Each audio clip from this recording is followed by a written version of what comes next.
कि आपने कभी भी ये जानकारी लेने की कोशिश की कि हर इंसान 8 से लेकर 12 घंटे की जॉब कर रहा है और 8 से 12 घंटे की जॉब करने के बावजूद भी जितनी जिसकी सैलरी होनी चाहिए उतनी उसकी सैलरी है नहीं। मतलब ऐसा मान के चलिए एवरेज जो सैलरी होती है वही सैलरी की आपको मिलती है।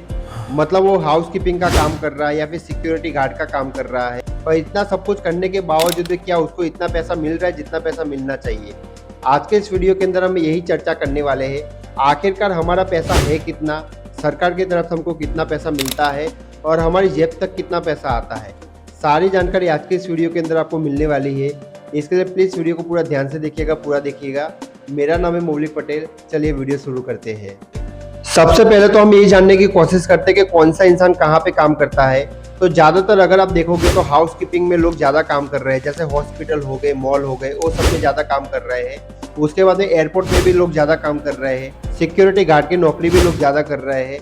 उसके बाद में अगर कारखाने की बात करें, मजदूरी की बात करें, जो मकान वगैरह बनाते हैं उसके अंदर भी अगर आपने देखा होगा तो वहाँ पे भी लोग ज़्यादा काम कर रहे हैं। मतलब मेजोरिटी पब्लिक की बात करें, जो कम पढ़ी लिखी पब्लिक है वो सभी मतलब ये सेक्टर में ज़्यादा काम कर रही है।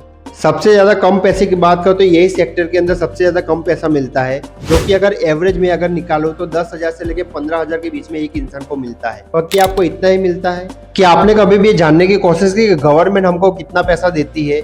अगर हम एक एवरेज इंसान की बात करें तो 783 रुपये के आसपास में एक इंसान को पैसा मिलता है। मतलब 783 रुपये के आसपास में एक इंसान को पैसा मिलता है। और आपके जेब तक पहुंचता कितना है पता है आपको? 400 से लेके 500 रुपये आपकी जेब तक पहुंच पाते हैं। अगर 500 रुपये अगर आपकी सैलरी है तो काट पीट के आपको लगभग 450 रुपये के आसपास ही आपको मिलता है। मतलब अगर आप महीने में देखोगे तो लगभग 12 से 13,000 रुपये की ही आपकी यहाँ पे सैलरी हो जाती है।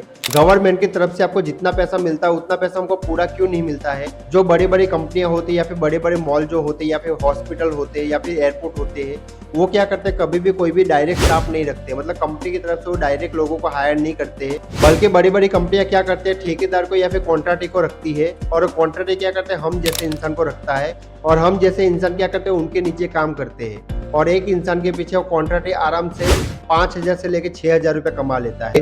अगर हम भारत की आबादी की बात करें तो लगभग 150 करोड़ की आबादी हो चुकी है। और 150 करोड़ की आबादी के अंदर अगर आप एक काम को नहीं करोगे तो दूसरा एक बंदा काम करने के लिए रेडी हो जाएगा। अगर आप 500 में करने के लिए काम को रेडी हो तो एक इंसान आएगा बोलेगा मैं 400 में कर दूंगा। ये सबसे बड़ी यहाँ पे कमी है, क्योंकि नौकरियाँ इतनी ज़्यादा है नहीं, क्योंकि इतने ज़्यादा लोग हैं इंडिया के अंदर, तो नौकरियाँ भी इतनी ज़्यादा नहीं है। तो जिसको जो मिल रहा है वही वहाँ पे काम कर रहा है।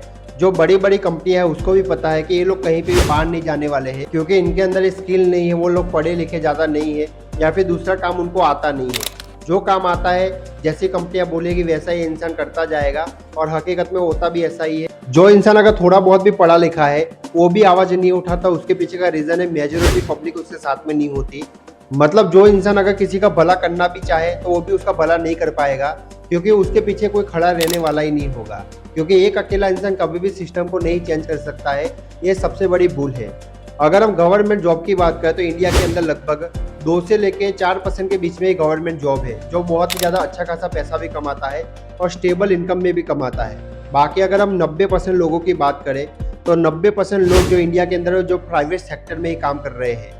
मतलब प्राइवेट सेक्टर का मतलब ऐसा मान के चलिए कि उसको कभी भी नौकरी से निकाला जा सकता है और उसको कभी भी नौकरी पे बुलाया जा सकता है। मतलब आप यहाँ पे कभी भी ये हक से नहीं कह सकते कि ये मेरी परमानेंट नौकरी है, ये मेरी परमानेंट जॉब है। ऐसा आप कभी भी प्राइवेट सेक्टर के अंदर आप कभी भी नहीं कह सकते। और यहाँ से एक गेम की शुरुआत हो जाती है कि कौन सा बंदा कितने में काम करेगा, कौन सा बंदा को कितना सैलरी देना है, कौन से बंदे को जॉब से निकालना है, सब कुछ पता होता है। पता नहीं आपने एक बात को नोटिस किया कि नहीं किया, पर मैं आपको एक बात नोटिस करवाना चाहता हूँ कि आपको जब भी सैलरी स्लिप मिलती है तब उसके अंदर देखना कि वहाँ पे एक रोड टैक्स करके लिखा होगा, है ना।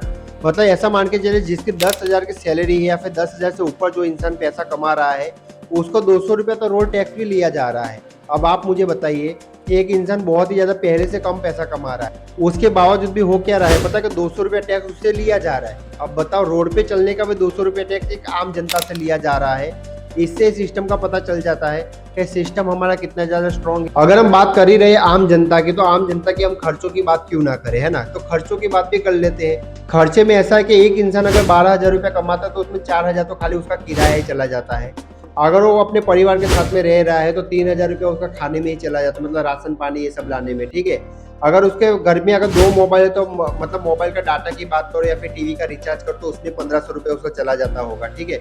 अगर हम और 1500 की बात करें तो उसकी दवाई में भी चला जाता होगा। अगर हम और 1500 की बात करें तो उसके बच्चे की फीस में भी चला जाता होगा, क्योंकि वो बच्चे भी तो पढ़ते ही होंगे ना, और उसको हर महीने किताबें भी लानी पड़ती होगी, या फिर ऐसा मान के चलो कि स्कूल में भी देना पड़ता होगा। और अगर बच्चा पढ़ने में कमज़ोर है तो उसका ट्यूशन भी रखवाया होगा। मतलब ये सारी चीज़ें तो नॉर्मल है और ये सारी चीज़ें होने वाली है। मतलब ये सारी चीज़ें मिलके भी अगर आप 12,000 का अगर आप टोटल हिसाब करोगे ना तो 12,000 से ज़्यादा निकल जाएगा। 12,000 से ज़्यादा कैसे निकल जाएगा पता है आपको? क्योंकि डेली बेस पे उसका आना जाना भी होता है।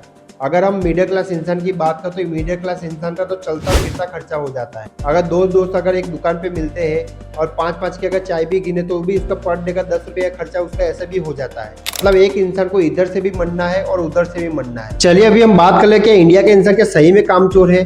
तो मैं बोलता हूँ कि इंडिया के इंसान बिल्कुल भी कामचोर नहीं है। इसके पीछे का रीजन मैं आपको बताऊँ, क्योंकि इंडिया के अंदर जैसे जैसा काम लोग करते हैं अपने घर को चलाने के लिए मजबूरी में, वैसा काम लगभग कहीं पे भी नहीं होता है ना। तो इंडिया के इंसान को ज़्यादा सैलरी मिलनी चाहिए, पर उल्टा क्या होता है कि उसकी सैलरी को कम किया जाता है। अब उसके पीछे का मैं आपको मेन रीज़न अभी बताने जा रहा हूँ, ध्यान से सुनिएगा।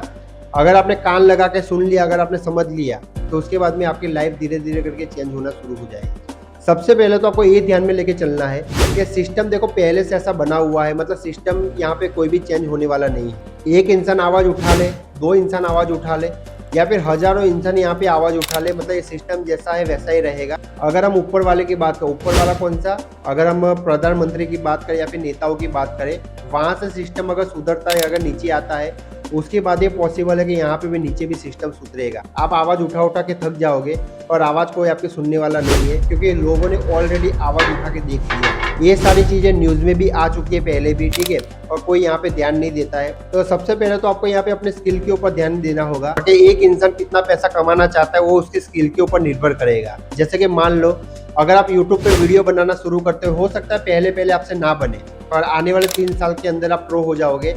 धीरे धीरे करके आप एक एक्स्ट्रा इनकम आप करने लग जाओगे। उसके बाद में क्या करो, पार्ट टाइम में छोटा सा धंधा खोल दो। मतलब ऐसा मान के चलो कि आपके 8 घंटे की जॉब है, 8 घंटे की जॉब पे आने के बाद में आप वो धंधा करने की कोशिश करो। इससे क्या होगा, धीरे धीरे करके आपकी इनकम भी बढ़ेगी, क्योंकि अगर आप एक इनकम पे भी डिपेंड रहोगे तो यहाँ पे भी आपको सबसे बड़ा खतरा है। तीसरा के ग्राफिक डिजाइनिंग सीख लो या फिर नेटवर्क मार्केटिंग सीख लो, ठीक है।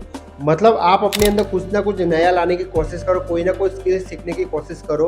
हो सकता है कि देखो एक दिन के अंदर ये बिल्कुल भी नहीं होगा, और इतना जरूर मैं आपको यकीन दिलाता हूँ कि एक दिन आप जरूर सीखोगे धीरे धीरे करके। देखिए हम एक ऐसे सिस्टम में फंसे हुए हैं जहाँ से लोग सुधरने वाले नहीं है। मतलब जो बड़ी बड़ी कंपनियां हैं, अगर आपको ऐसा लगता है कि आपको बाद में जाके सैलरी बढ़ जाएगी या फिर धीरे धीरे करके आपकी सैलरी बढ़ने वाली है, तो मेरी मानिए कभी भी नहीं बढ़ेगी, ठीक है। अगर आपकी सैलरी अगर बढ़ भी जाती है साल भर की, आपका कितनी बढ़ेगी, 15-16 रुपया, 20 रुपया, बहुत हाई मान ले तो आपका 60-70 रुपया बढ़ेगी। उससे ज़्यादा आपकी सैलरी नहीं बढ़ने वाली है। मतलब आप यहाँ पे सोचे कि जब आप 1 साल मेहनत करोगे तब जाके आपके 60 रुपये सैलरी बढ़ेगी। इससे अच्छा तो यही है कि आप पैसे कमाने के और भी ज़्यादा तरीके ट्राई करने की कोशिश करो कि कौन कौन से तरीके जहाँ से आप पैसे कमा सकते हो। तो दोस्तों उम्मीद करता हूँ कि आज का वीडियो आपको जरूर पसंद आया होगा। अगर पसंद आया तो प्लीज़ ये वीडियो को शेयर जरूर करिएगा। अगर कोई इंसान इस लूप से बाहर निकल के अगर उसको थोड़ा बहुत भी फायदा होता तो हमको ऐसा लगेगा कि हमारा वीडियो बनाना सफल रहा।